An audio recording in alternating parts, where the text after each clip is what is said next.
King Solomon was not just a king. He was a figure suspended between history and myth, between sacred scripture and esoteric legend. For some, he was the wisest ruler who ever lived, a builder of temples and a seeker of divine justice. For others, he was a magician, a man who held power over spirits, demons, and the hidden laws of the cosmos. His story sits at the crossroads of religion, mysticism, and secret societies. When you hear the name Solomon, you might think of the temple, of judgment, or of wealth beyond measure. But there is another side, a side rarely spoken about openly. The esoteric Solomon, the keeper of mysteries, the master of the word. In ancient thought, words were not just symbols. They were forces capable of shaping reality itself. And in the legends of Solomon, language, number, and geometry converge into a single vision, a man who turned wisdom into a spiritual technology. The Temple of Solomon was not just a building of stone. To the mystics, it was a cosmic machine, an architecture of heaven mirrored on earth. Its design was said to encode sacred geometry, proportion, and the very laws of creation. Every measurement, every chamber, every pillar carried meaning. The two great pillars at its entrance, Jachin and Boaz, were not only supports of bronze but symbols of duality, stability and strength, light and shadow. Beyond them, the temple's blueprint was aligned with the cosmos, its dimensions reflecting the harmony of heaven and earth. Esoteric traditions claim that the temple was built upon the language of the Hebrew alphabet itself, 22 letters as the building blocks of reality, each a vibration, a key to creation. To enter the temple, then, was not just to walk into a holy place, but into a living diagram of the universe. Solomon's temple was less a monument to power than a doorway into the mysteries of existence. But Solomon did not build the temple alone. At the heart of the story stands Hiram Abif, the master craftsman of bronze and fire. To some, he was merely a skilled artisan. To others, he was a guardian of mysteries, a man who carried the secret knowledge of metal and flame.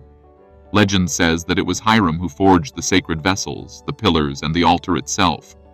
Yet other traditions whisper of darker forces, that Solomon commanded not only men, but spirits. With a ring engraved with the name of God, he was said to summon Asmodeus, the king of demons, forcing him and legions of spirits to labor in the construction. Was the temple built by human hands, or by a covenant with the unseen? The answer depends on which tradition you follow, but all agree. The temple was born of fire and shadow, of divine wisdom and dangerous power, and Hiram's role remains the hinge between the earthly and the otherworldly.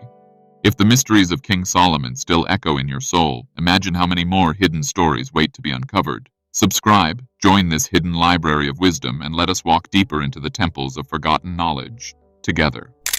At the center of Solomon's legend lies the mysterious ring, engraved, it is said, with the sacred name of God. With it he commanded not armies of men, but legions of spirits. Tradition claims the ring gave him mastery over the 72 invisible forces known as the Shem Hampharash, the explicit names of God hidden in the Hebrew scriptures. To the mystics of Kabbalah, these were not demons, but raw aspects of creation itself, currents of energy, both creative and destructive, waiting to be aligned. With the ring, Solomon bound these forces, turning chaos into order, shadow into light. Some say this was the true secret of his wisdom, the ability to command not by sword or crown, but by language, vibration, and the divine word itself. The ring was not just jewelry. It was a key, a seal between the human and the infinite.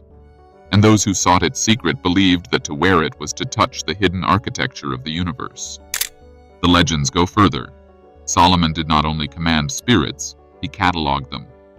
In later grimoires, especially the Guitia and the Lesser Key of Solomon, 72 entities are listed, each with a name, a sigil, and a domain of influence.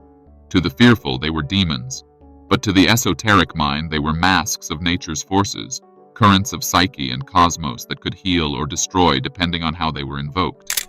Fire that cooks can also burn. Water that nourishes can also drown. The 72 spirits represented archetypes: ambition, fear, desire, wisdom, rage, and beyond. Solomon's wisdom was said to be not in domination, but in integration, knowing how to bind, balance, and channel these forces. For mystics, the Goetia was not a manual of black magic, but a mirror of the soul. Each sigil was a symbol of something within us, waiting to be recognized, tamed, and transformed. Solomon's true power was not in commanding spirits, it was in commanding himself. The stories of demons and angels are mirrors of an inner struggle. Every desire that pulls us, every fear that cages us, every shadow we try to bury, these are the real adversaries. To master them is to practice alchemy, turning lead into gold, not in furnaces, but in the heart.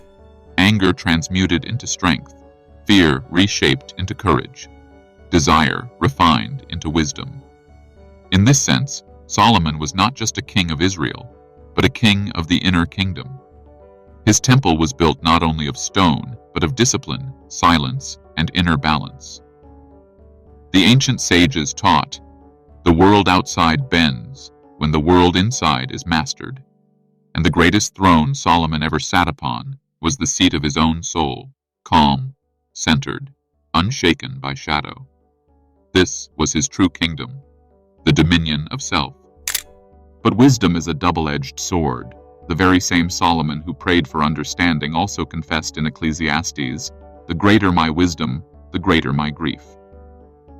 Knowledge opens doors, but it also reveals shadows. To see the truth is to see the pain hidden beneath illusions. This paradox haunted Solomon's reign. He could command spirits, yet he could not command the sorrow of a heart that knows too much. The mystics say that wisdom without balance becomes madness, light without shadow blinds.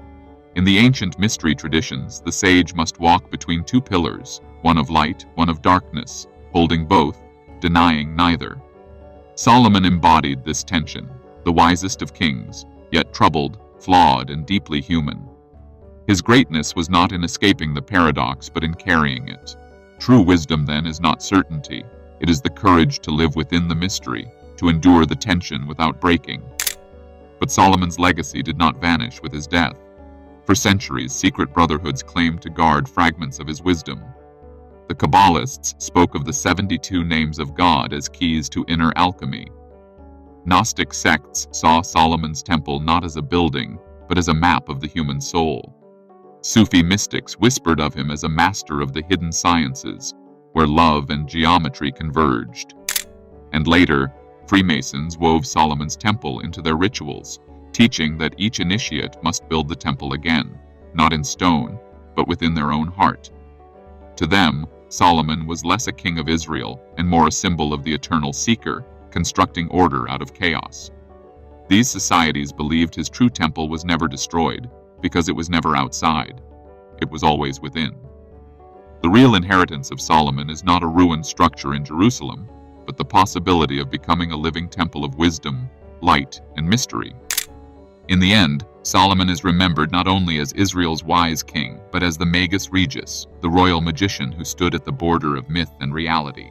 His temple, his ring, his mastery over spirits, all point to a deeper truth, that the greatest kingdom is not made of stone, but of consciousness. The battles he fought were not only with demons outside, but with shadows inside. Wisdom gave him power, but also sorrow, because to see deeper is to carry heavier burdens. And yet this paradox is the mark of true seekers. Light and darkness walk together. Secret societies kept his memory alive, but his true legacy does not belong to them.